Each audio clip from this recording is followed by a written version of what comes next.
Nem toda batalha que você enfrenta vem de fora. Às vezes, a influência mais perigosa está ao seu lado, disfarçada de afeto, envolta em laços familiares, escondida sob o nome de amizade. E há sinais que ninguém fala, mas que as Escrituras revelam com clareza. Você já sentiu que alguém muito próximo de você mudou sem explicação? Não é apenas mau humor, não é apenas estresse, e talvez não seja apenas psicológico.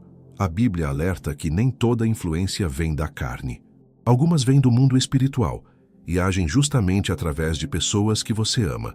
Hoje eu vou te mostrar os sinais silenciosos que quase ninguém ensina, os comportamentos que revelam uma influência espiritual oculta, e por que discernir isso pode salvar sua fé e sua família. Fique comigo até o final, porque depois desse vídeo, você nunca mais vai olhar para as pessoas ao seu redor da mesma forma. Amados, há algo que precisamos reconhecer com coragem. Nem toda batalha que enfrentamos vem de fora. Às vezes, a influência mais perigosa está ao nosso lado, disfarçada de afeto, envolta em laços familiares, escondida sob o nome de amizade. E isso não é teoria, é realidade espiritual que as Escrituras nos revelam. Vivemos dias em que a Igreja tem falado muito sobre vitória, prosperidade e bênçãos, e isso é bom. Mas esquecemos de alertar o povo de Deus sobre os perigos sutis, sobre as estratégias do inimigo que não vêm com gritos ou manifestações evidentes, mas com sussurros, com conselhos aparentemente sábios, com presenças que parecem inofensivas. Charles Spurgeon, aquele grande pregador que Deus usou poderosamente no século XIX, costumava dizer que o diabo raramente aparece com chifres e garfo. Ele prefere se apresentar como anjo de luz, como amigo prestativo, como familiar preocupado. E Spurgeon estava certo, porque é exatamente isso que a palavra nos ensina. Quando olhamos para as Escrituras, vemos que o apóstolo Paulo nos adverte em Efésios 6, versículo 12. Porque a nossa luta não é contra o sangue e a carne, e sim contra os principados e potestades, contra os dominadores deste mundo tenebroso, contra as forças espirituais do mal nas regiões celestes. Percebam o que Paulo está dizendo. Nossa guerra não é contra as pessoas, mas contra as forças espirituais que podem operar através delas. Isso muda completamente nossa perspectiva. Aquele amigo que sempre traz dúvidas sobre sua fé, aquele familiar que ridiculariza seu compromisso com Deus, aquele conhecido que planta sementes de desânimo em seu coração, essas pessoas podem estar sendo usadas, consciente ou inconscientemente, como instrumentos de influência demoníaca. Que antes que alguém me entenda mal, não estou dizendo que devemos sair por aí acusando todos de possessão demoníaca. Não é disso que se trata. Estou falando de discernimento espiritual, de sabedoria para reconhecer quando uma relação está nos afastando de Deus, quando uma influência está envenenando nossa mente, quando uma presença está apagando nossa luz. Jesus mesmo experimentou isso. Lembram quando Pedro, movido por amor e preocupação, tentou impedir que o Senhor falasse sobre sua morte na cruz? O que Jesus disse? Em Mateus 16, versículo 23, ele respondeu: Arreda, Satanás, tu és para mim pedra de tropeço, porque não cogitas das coisas de Deus e sim das dos homens. Jesus não chamou Pedro de Satanás, mas reconheceu que naquele momento as palavras de Pedro estavam sendo usadas pelo adversário. Vejam a seriedade disso. Se o próprio Pedro, um dos discípulos mais próximos de Jesus, pôde ser usado momentaneamente como instrumento de tentação, quanto mais aqueles que estão ao nosso redor podem ser influenciados a nos desviar do caminho. Mas como identificar essas influências? Como saber quando uma pessoa está trazendo algo que não vem de Deus? Há sinais claros, sinais que a Bíblia nos ensina a reconhecer, e é sobre isso que precisamos falar com sinceridade e amor. O primeiro sinal é a constante semeadura de dúvidas sobre a palavra de Deus. Lembrem do Éden. Qual foi a primeira estratégia da serpente? Gênesis 3, versículo 1. É assim que Deus disse: Não comereis de toda a árvore do jardim? A serpente não negou Deus diretamente. Ela apenas plantou uma dúvida, uma interrogação sobre o que Deus havia dito. E isso continua acontecendo hoje. Aquela pessoa que sempre questiona a veracidade da Bíblia, que sempre traz argumentos, para enfraquecer sua fé, que sempre diz que você está sendo radical demais, fanático demais, comprometido demais com Deus. Cuidado, pode haver uma influência espiritual maligna operando através dessas palavras. O segundo sinal é o incentivo constante ao pecado disfarçado de liberdade ou compreensão. Ah, Deus não se importa com isso. Todo mundo faz. Você está sendo muito rígido. A graça de Deus cobre tudo mesmo. Essas frases parecem inofensivas, até libertadoras, mas estão carregadas de engano. A palavra nos diz em 1 João 3, versículo 8, aquele que pratica o pecado procede do diabo, porque o diabo vive pecando desde o princípio. Qualquer pessoa que constantemente nos incentiva a pecar, a relaxar nossos padrões morais, a negociar nossa santidade, está agindo como instrumento das trevas, mesmo que não perceba. O terceiro sinal é a perturbação da paz e a semeadura de confusão. Tiago 3, versículo 16 nos ensina: pois onde há inveja e sentimento faccioso, aí há confusão e toda espécie de coisas ruins. Há pessoas que, onde quer que estejam, trazem caos, discórdia, mal-entendido. Não é coincidência, é manifestação espiritual. Se você percebe que após cada conversa com determinada pessoa você se sente confuso, perturbado, inquieto em seu espírito, preste atenção. Deus não é Deus de confusão, mas de paz, como Paulo nos lembra em 1 Coríntios 14, versículo 33. Se aquela presença tira sua paz, há algo errado espiritualmente. O quarto sinal é o distanciamento gradual das coisas de Deus. Observe se há pessoas em sua vida que sempre que você se aproxima delas, você se afasta da igreja, da oração, da leitura da palavra. Hebreus 10, versículo 25, nos adverte: não deixemos de congregar-nos como é costume de alguns. Antes, façamos admoestações e tanto mais quanto vedes que o dia se aproxima. Qualquer relação que nos afasta da comunhão com Deus e com o corpo de Cristo precisa ser reavaliada. O inimigo sabe que um crente isolado é um crente vulnerável, e ele usará até pessoas queridas para nos isolar espiritualmente. O quinto sinal é a manipulação emocional usando culpa ou medo. Há pessoas que controlam através da culpa. Depois de tudo que fiz por você, se você me amasse de verdade, você está me abandonando por causa da sua religião. Outras usam o medo. Você vai ficar sozinho. Ninguém vai te aceitar assim. Sua vida vai ser um fracasso.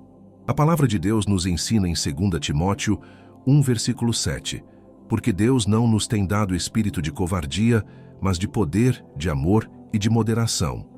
Se uma pessoa constantemente usa culpa ou medo para nos controlar, há um espírito de manipulação operando ali.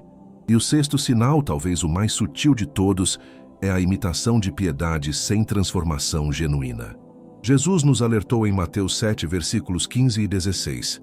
Acautelai-vos dos falsos profetas, que se vos apresentam disfarçados em ovelhas, mas por dentro são lobos roubadores. Pelos seus frutos os conhecereis. Há pessoas que falam de Deus, que citam versículos, que até frequentam igrejas, mas seus frutos revelam outra realidade. Não há amor genuíno, não há humildade, não há transformação de caráter.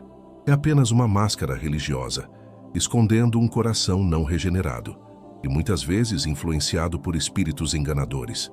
Agora, antes de continuarmos, quero fazer um convite especial. Se você está percebendo que precisa fortalecer sua intimidade com Deus para ter o discernimento necessário nestes dias difíceis, desenvolvemos um material que pode ajudá-lo profundamente. É o e-book 21 Dias para Restaurar Sua Intimidade com Deus. Você encontra o link no primeiro comentário fixado aqui embaixo. É um recurso que tem transformado a vida de muitos irmãos, trazendo-os de volta para perto do coração do Pai. E se esta mensagem está tocando seu coração, se inscreva no canal agora mesmo. Precisamos caminhar juntos nestes dias, fortalecendo uns aos outros com a verdade da palavra. Mas precisamos entender algo fundamental. Reconhecer essas influências não significa odiar as pessoas ou afastá-las com dureza. Significa ter sabedoria para proteger nossa vida espiritual, enquanto ainda amamos aqueles ao nosso redor. É um equilíbrio delicado, mas necessário. A palavra nos ensina em Provérbios 4, versículo 23. Sobre tudo o que se deve guardar, guarda o teu coração, porque dele procedem as fontes da vida. Guardar o coração não é fechá-lo para todos, mas ser seletivo quanto às influências que permitimos entrar. É reconhecer que nossa alma é território sagrado e nem todos merecem acesso irrestrito a ela. Vejam o exemplo de Neemias quando reconstruía os muros de Jerusalém. Havia opositores ao redor, pessoas que se diziam preocupadas, que ofereciam ajuda, que convidavam para reuniões. Mas Neemias, com discernimento espiritual aguçado, respondeu em Neemias 6, versículo 3. Estou fazendo grande obra, de modo que não poderei descer. Por que cessaria a obra enquanto eu a deixasse e fosse ter convosco? Ele não foi rude, não foi agressivo, mas foi firme. Reconheceu que aqueles convites eram tentativas de interromper a obra de Deus em sua vida. E assim devemos ser nós. Há momentos em que precisamos dizer não a pessoas queridas, porque discernimos que aquele convite, aquela conversa, aquele envolvimento nos desviaria do propósito de Deus. Outro aspecto que precisamos considerar é que nem sempre a pessoa está conscientemente cooperando com forças espirituais malignas. Muitas vezes, ela própria é vítima, está cega espiritualmente, está sendo usada sem perceber. É aqui que nossa compaixão precisa se manifestar. Paulo nos ensina em Efésios 6, versículo 12, como já mencionamos, que nossa luta não é contra carne e sangue. Isso significa que aquele familiar difícil, aquele amigo tóxico, aquela pessoa manipuladora, eles não são nossos inimigos verdadeiros. Eles podem até ser instrumentos, mas o inimigo real está nos lugares celestiais, operando através da cegueira espiritual deles. Por isso, enquanto estabelecemos limites saudáveis, também devemos orar. Orar com intensidade. Orar com fé. Orar crendo que Deus pode libertar aquelas pessoas da influência maligna que está sobre elas. 2 Coríntios 10, versículos 4 e 5, nos orientam. Porque as armas da nossa milícia não são carnais, e sim poderosas em Deus, para destruir fortalezas, anulando sofismas e toda altivez que se levante contra o conhecimento de Deus. Nossas armas são espirituais. Não vencemos com discussões infindáveis, não vencemos com afastamento cruel, não vencemos com acusações. Vencemos de joelhos em oração, quebrando as fortalezas espirituais que mantêm aquelas pessoas presas. Mas aqui está outra verdade que precisa ser dita. Às vezes, mesmo orando, mesmo amando, precisamos criar distância física de certas pessoas, não por ódio, mas por sabedoria. Provérbios 13, versículo 20 nos adverte: quem anda com os sábios será sábio, mas o companheiro dos insensatos se tornará mau. Há uma lei espiritual de influência mútua. Passamos a nos parecer com aqueles com quem convivemos. Absorvemos suas perspectivas, seus valores, seus hábitos. Se estamos constantemente cercados por pessoas que nos puxam para baixo espiritualmente, eventualmente seremos arrastados. Não importa quão forte pensemos ser. O próprio Jesus estabeleceu limites. Ele amava a todos, mas não deu a todos o mesmo nível de acesso. Ele tinha as multidões, tinha os 70 discípulos, tinha os 12, tinha os 3 mais próximos, e tinha João, o discípulo amado. Ele sabia que intimidade requer discernimento. E quando olhamos para o Antigo Testamento, vemos Deus ordenando ao povo de Israel que não se misturasse com as nações ao redor. Não era preconceito, era proteção.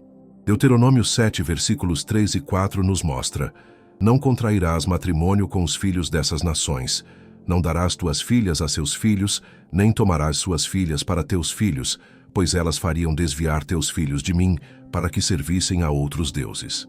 Deus sabia que a influência daquelas culturas idólatras corromperia seu povo.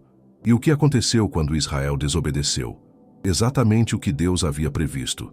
Eles se desviaram, adoraram ídolos, sofreram as consequências. Hoje não enfrentamos as mesmas nações pagãs, mas enfrentamos influências igualmente perigosas. Pessoas que servem a outros deuses, sejam eles dinheiro, prazer, status, poder. E quando nos unimos intimamente a essas pessoas, seja em sociedade, seja em relacionamento profundo, seja em matrimônio, corremos o risco de sermos desviados. Quantos crentes fervorosos se casaram com incrédulos, pensando que iriam convertê-los, e acabaram sendo eles próprios esfriados na fé? Quantos se associaram em negócios com pessoas sem princípios e acabaram comprometendo sua integridade? Quantos mantiveram amizades tóxicas e viram sua paixão por Deus se apagar gradualmente? A Escritura é clara em 2 Coríntios 6, versículos 14 e 15. Não vos ponhais em julgo desigual com os incrédulos, porquanto que sociedade pode haver entre a justiça e a iniquidade? Ou que comunhão da luz com as trevas? Que harmonia entre Cristo e o maligno? Ou que união do crente com o incrédulo? Paulo não está dizendo para não termos nenhum contato com incrédulos. Se fosse assim, como seríamos sal e luz no mundo? Ele está falando de julgo desigual, de união íntima, de sociedade profunda. Está falando daquelas relações onde nos tornamos vulneráveis, onde permitimos influência mútua, onde compartilhamos propósitos de vida. Nessas áreas, precisamos ser extremamente cuidadosos, porque ali, nas profundezas da intimidade, é onde as influências espirituais operam com mais força. É onde valores são transferidos, onde crenças são moldadas, onde o caráter é formado. E atenção para isto: o inimigo é paciente. Ele não precisa nos destruir rapidamente. Ele pode trabalhar aos poucos através de pequenas concessões, através de compromissos graduais, através de influências sutis que, com o tempo, nos transformam em algo que nunca pensamos que seríamos. Por isso, Provérbios 4, versículos 26 e 27 nos aconselha: pondera a vereda de teus pés, e todos os teus caminhos sejam bem ordenados. Não declines nem para a direita nem para a esquerda.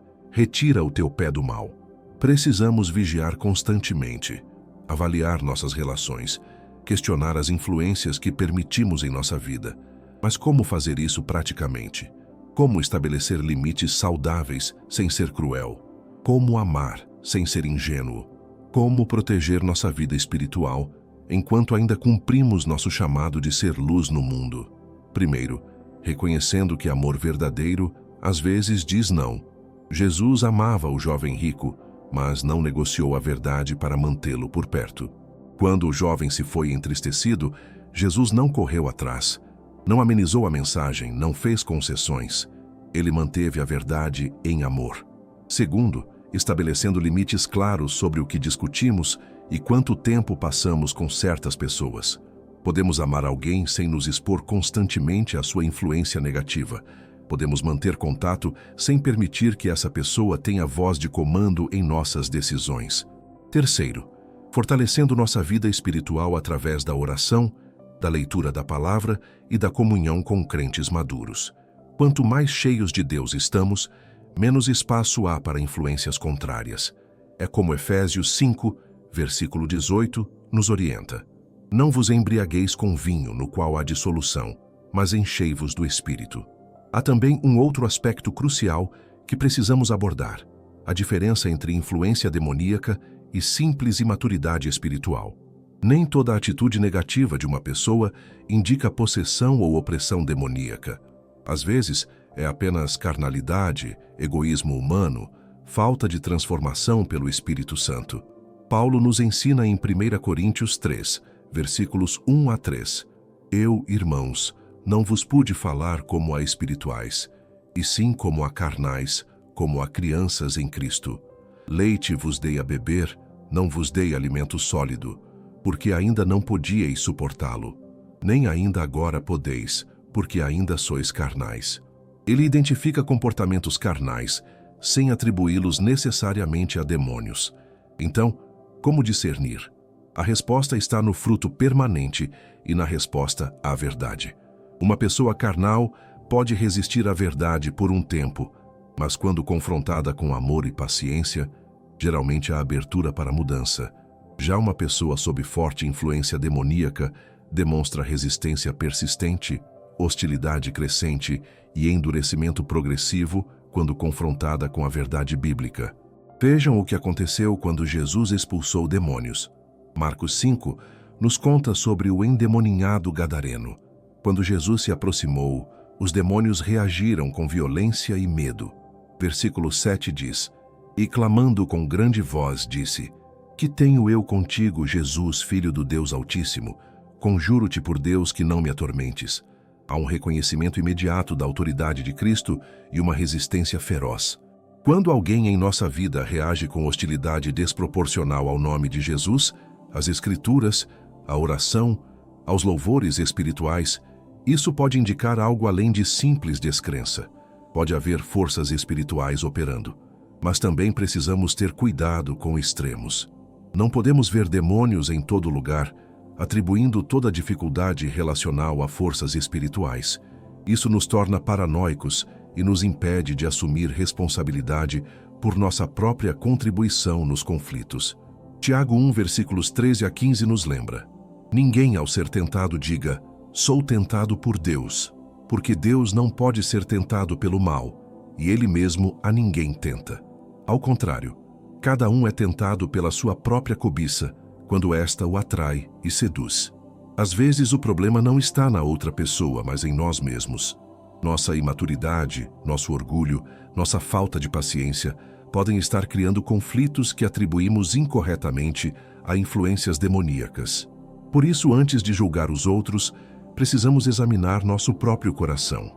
O salmista orou em Salmo 139, versículos 23 e 24. Sonda-me, ó Deus, e conhece o meu coração. Prova-me e conhece os meus pensamentos.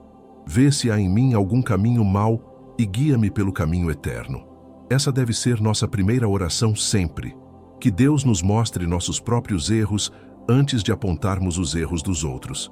Agora, quando realmente identificamos uma influência espiritual negativa operando através de alguém próximo, como devemos agir? A resposta está em Mateus 18, versículos 15 a 17, onde Jesus nos dá um modelo de confronto amoroso.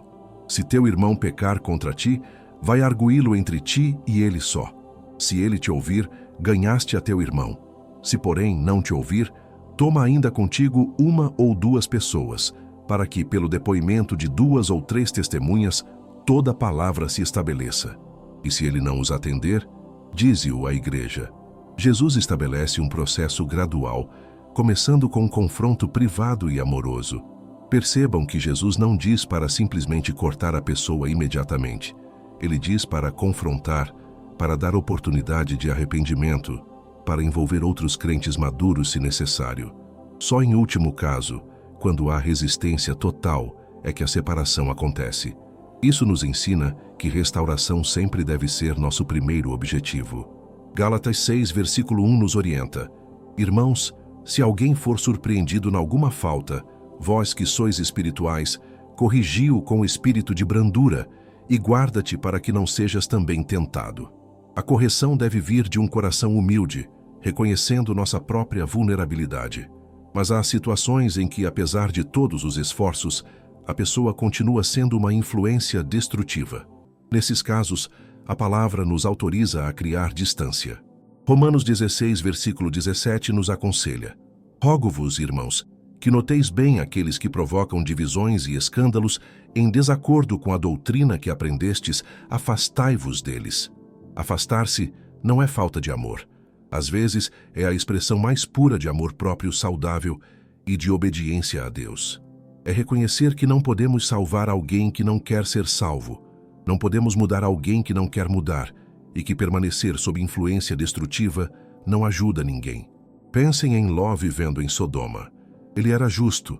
A Bíblia nos diz em 2 Pedro 2, versículo 7, livrou o justo Ló, afligido pelo procedimento libertino daqueles insubordinados.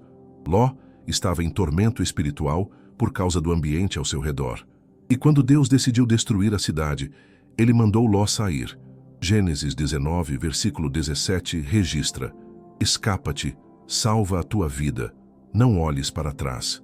Há momentos em que precisamos escapar, sair, não olhar para trás. Não por covardia, mas por sobrevivência espiritual. Deus não nos chamou para morrer espiritualmente, tentando salvar quem não quer salvação. Ele nos chamou para preservar nossa vida em Cristo e, a partir dessa posição de saúde espiritual, ser luz para outros. E aqui está algo importante. Quando criamos distância de pessoas tóxicas, não estamos dizendo que elas são irreparáveis. Estamos simplesmente reconhecendo que, no momento presente, aquela relação é prejudicial e precisamos proteger nossa alma. Isso não impede que continuemos orando por elas à distância. Aliás, muitas vezes é justamente quando nos afastamos que a outra pessoa percebe a seriedade da situação. Enquanto permitimos que continuem nos tratando mal, enquanto aceitamos suas manipulações, enquanto cedemos às suas exigências não razoáveis, elas não têm motivo para mudar. Mas quando estabelecemos limites firmes, quando dizemos basta, isso pode ser o choque necessário para despertar consciência. Jesus fez isso. Quando enfrentou resistência em Nazaré, Marcos 6, versículo 6 diz: admirou-se da incredulidade deles e percorria as aldeias circunvizinhas ensinando. Ele não ficou tentando convencer quem não queria crer. Ele foi para onde havia corações abertos. Nós também precisamos ter sabedoria para investir nosso tempo, nossa energia emocional, nossa atenção naqueles que estão abertos, que querem crescer, que valorizam nossa presença.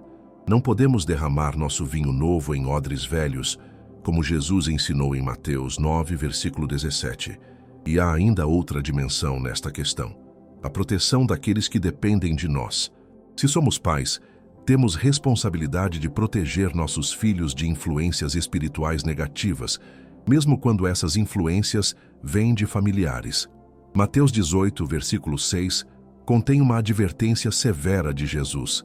Qualquer, porém, que fizer tropeçar a um destes pequeninos que creem em mim, melhor lhe fora que se lhe pendurasse ao pescoço uma grande pedra de moinho e fosse afogado na profundeza do mar. Deus leva a sério a proteção dos pequeninos. Isso significa que, se temos um familiar que está levando nossos filhos para longe de Deus, seja através de ensinos contrários à fé, seja através de comportamentos imorais, seja através de ridicularização da vida cristã, temos não apenas o direito, mas o dever de limitar ou cortar o acesso dessa pessoa aos nossos filhos.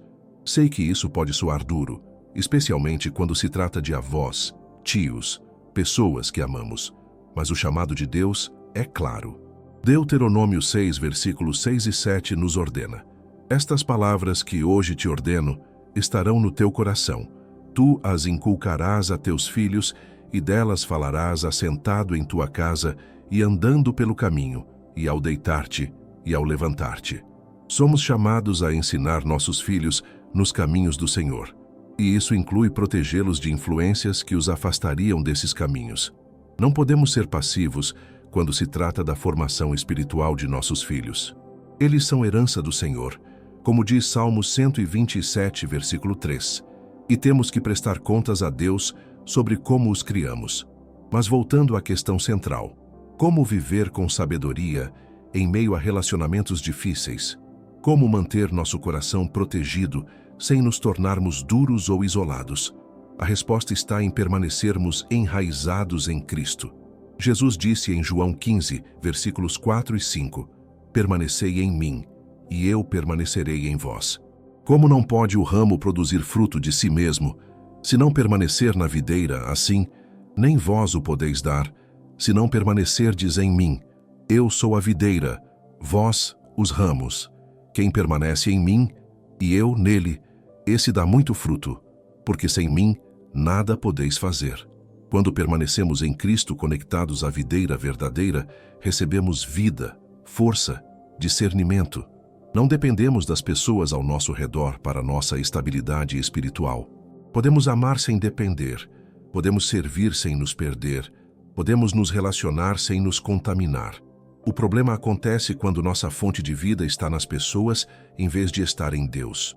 Quando precisamos da aprovação daquele familiar, quando não conseguimos viver sem aquele amigo, quando nossa identidade está atrelada àquele relacionamento, aí nos tornamos vulneráveis a qualquer influência que venha através dessas pessoas.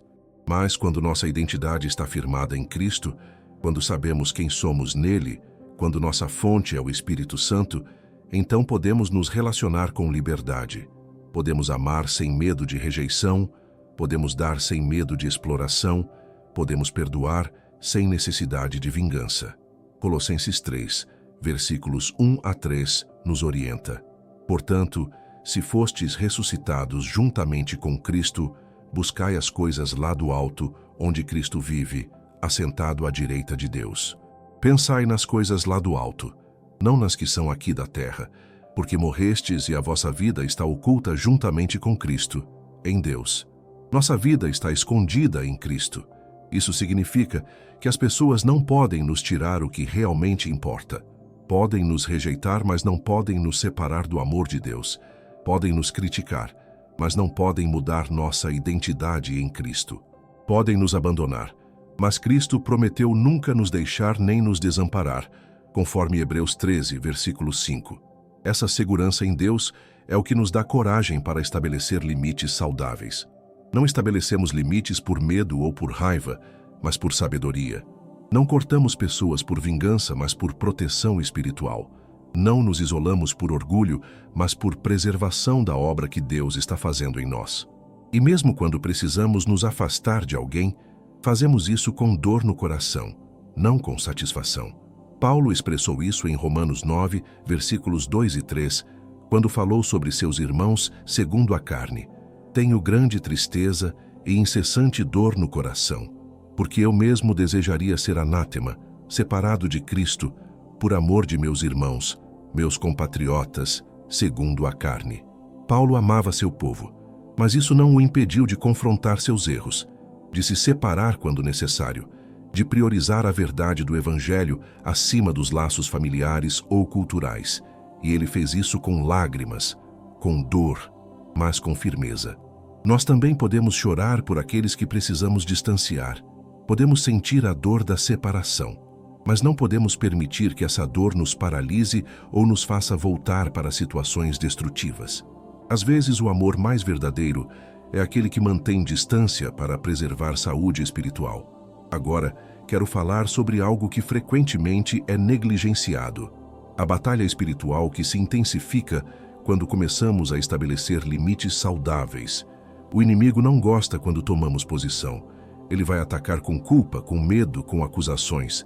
Você vai ouvir vozes, talvez até mesmo através de outros crentes bem-intencionados, dizendo que você está sendo duro demais, insensível, não cristão. Vão citar versículos sobre perdão, sobre amor, sobre reconciliação. Vão tentar fazer você se sentir culpado por cuidar de sua saúde espiritual. Mas lembre-se do que Paulo escreveu em Gálatas 1, versículo 10. Porventura, procuro eu agora o favor dos homens ou o de Deus? Ou procuro agradar a homens? Se agradasse ainda a homens, não seria servo de Cristo. Haverá momentos em que obedecer a Deus significará desagradar pessoas, mesmo pessoas boas, mesmo pessoas que amamos. Jesus mesmo enfrentou isso. Em Mateus 12, versículos 47 a 50, quando lhe disseram que sua mãe e seus irmãos queriam falar com ele, Jesus respondeu: Quem é minha mãe e quem são meus irmãos? E estendendo a mão para os discípulos, disse: Eis minha mãe e meus irmãos. Porque qualquer que fizer a vontade de meu Pai Celeste, esse é meu irmão, irmã e mãe. Jesus não estava sendo desrespeitoso com sua família. Ele estava estabelecendo prioridades espirituais. Estava mostrando que os laços do reino são mais profundos que os laços de sangue. E nós também precisamos entender isso. Há irmãos em Cristo que são mais família para nós do que alguns parentes de sangue. Há amigos espirituais que nos edificam mais do que alguns familiares. E está tudo bem investir mais tempo, mais energia, mais intimidade nessas relações que nos aproximam de Deus. Isso não significa abandonar completamente os familiares difíceis. Significa reorganizar prioridades, redistribuir tempo, realocar energia emocional. Significa deixar de tentar forçar intimidade onde há resistência espiritual e investir em relações onde há reciprocidade e crescimento mútuo. Provérbios 27, versículo 17 nos ensina: Como o ferro com ferro se aguça, assim o homem ao seu amigo. Precisamos de pessoas que nos afinam, que nos desafiam para o bem, que nos puxam para cima. Se estamos cercados apenas de pessoas que nos embotam espiritualmente, nunca seremos a ferramenta afiada que Deus quer que sejamos. E aqui vai algo prático que pode ajudar muito: desenvolver um círculo de relacionamentos em camadas. No centro, muito próximos, aqueles que compartilham nossa fé, nossos valores, nosso compromisso com Cristo. Na camada seguinte, pessoas que respeitamos e que nos respeitam, mesmo com diferenças. Nas camadas mais externas, aqueles com quem mantemos contato cordial, mas limitado. Jesus tinha isso. Ele amava as multidões, mas tinha os 12. Entre os 12, tinha Pedro, Tiago e João. Entre esses 3, tinha João, o discípulo amado. Havia níveis de intimidade baseados em maturidade espiritual e propósito. Não precisamos nos sentir culpados por ter favoritos, por ser mais próximo de alguns do que de outros. Isso é natural, é saudável, é bíblico. O que não podemos é permitir que pessoas tóxicas dominem nosso círculo íntimo apenas porque são família ou porque as conhecemos há muito tempo. Tempo de relacionamento não define qualidade de relacionamento. Laços de sangue não garantem saúde espiritual. Podemos honrar nossos pais, como o mandamento nos ordena em Êxodo 20, versículo 12, sem permitir que eles controlem nossa vida adulta ou interfiram destrutivamente em nossa caminhada com Deus. Honrar significa respeitar, cuidar quando necessário, falar com consideração. Não significa obedecer cegamente, não significa aceitar abuso, não significa permitir manipulação. Mesmo na honra, há limites saudáveis. Amados, chegamos ao final desta mensagem, mas não ao final desta jornada de discernimento espiritual. O que compartilhei com vocês hoje não é teoria distante, é realidade prática que cada um de nós enfrenta. Relacionamentos difíceis, influências espirituais, batalhas invisíveis acontecendo através de pessoas que amamos. Mas quero que saibam disto. Deus não nos deixou desamparados. Ele nos deu sua palavra como lâmpada para os nossos pés e luz para os nossos caminhos.